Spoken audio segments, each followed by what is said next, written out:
और फिर अब्दुल कदीर खान आया अमेरिका का प्रेशर।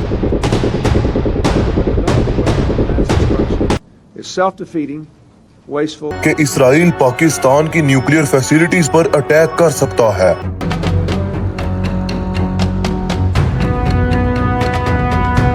एक वक्त था जब पाकिस्तान को दुनिया में एक कमजोर मुल्क समझा जाता था, लेकिन फिर इस मुल्क ने वो काम कर दिखाया जिसे दुनिया नामुमकिन समझ रही थी।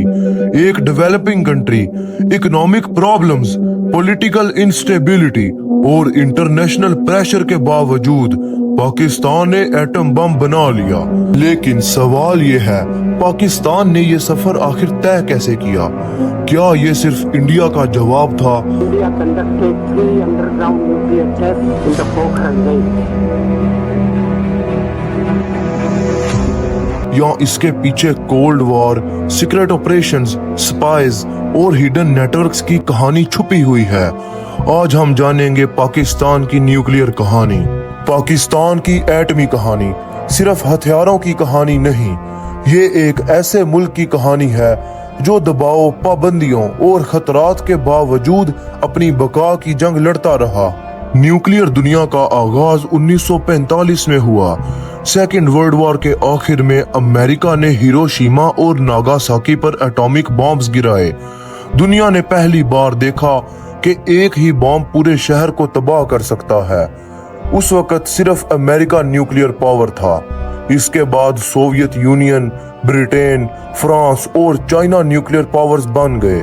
कोल्ड वॉर के दौरान न्यूक्लियर वेपन सिर्फ डिफेंस नहीं, बल्कि ताकत, डर और ग्लोबल इन्फ्लुएंस का सिंबल बन गए। 1947 में पाकिस्तान बना, लेकिन शुरू से ही पाकिस्तान और इंडिया के रिलेशंस टेंस थे। सबसे बड़ा इशू कश्मीर इशू था। 1947 के बाद पहली जंग हुई, बॉर्डर पर टेंशन्स बढ़ी और फौजी तनाव लगातार बढ़ता गया। पाकिस्तान इकोनॉमिकली और मिलिटरीली इंडिया से छोटा था, इसलिए पाकिस्तान को हमेशा सिक्योरिटी कंसर्न रहता था। 1965 की जंग एक रियलिटी चेक थी। 1965 की इंडिया पाकिस्तान वॉर ने पाकिस्तान को एक रियलिटी दिखा दी। पाकिस्तान समझ गया कन्वेंशनल मिलिट्री बैलेंस मेंटेन करना मुश्किल होगा, लेकिन असली टर्निंग पॉइंट अभी आना बाकी था, यानी कि 1971 में ईस्ट पाकिस्तान अलग हो गया और दुनिया के नक्शे पर एक नया मुल्क बना, बांग्लादेश। पाकिस्तान को मिलिट्री और पॉलिटिकल लेवल पर बहुत बड़ा शॉक लगा। इंडिया की विक्ट्री ने पाकिस्तान के लीडरशिप को डीपली अफेक्ट किया। उस वक्त प्राइम मिनिस्टर जुल्फिकार अली भुट्टो ने एक हिस्टोरिक लाइन कही। उन्होंने कहा, हम घास खा लेंगे लेकिन एटम बम बनाएंगे। ये सिर्फ डायलॉग नहीं था, ये पाकिस्तान की फ्यूचर स्ट्रेटेजी बन गई। और उसके बाद आता है इंडिया का न्यूक्लियर टेस्ट। 1974 में इंडिया ने अपना पहला न्यूक्लियर टेस्ट किया, code name smiling Buddha. India officially nuclear capable state बन गया। पाकिस्तान के लिए ये बहुत बड़ा अलार्म था। अब पाकिस्तान को लगने लगा अगर न्यूक्लियर डेटरेंस नहीं हुई तो सर्वाइवल मुश्किल हो सकता है। सीक्रेट न्यूक्लियर प्रोग्राम का आगाज। जुल्फिकार अली भुट्टो ने बहुत सीक्रेटली पाकिस्तान का न्यूक्लियर प्रोग्राम एग्रेसिवली पुश करना शुरू किया। साइंटिस्ट्स को बुलाया गया, फंड्स अरेंज किए गए, सीक्रेट फैसिलिटीज बनाई गईं। ये प्रोग्राम बहुत सीक्रेसी में चलाया गया। दुनिया को अंदाजा था, लेकिन एग्जैक्ट डिटेल्स किसी को नहीं पता थी। और फिर अब्दुल कदीर खान। अब कहानी में अब्दुल कदीर खान की एंट्री होती है। अब्दुल कदीर खान यूरोप में काम कर रहे थे। वो यूरेनियम एनरिचमेंट टेक्नोलॉजी से फेमिलियर थे। 1970s में वो पाकिस्तान वापस आए और उन्होंने पाकिस्तान के न्यूक्लियर मिशन में सेंट्रल रोल प्ले किया। कहते हैं अब्दुल कदीर खान ने यूरोप से क्रिटिकल साइंटिफिक नॉलेज हासिल किया।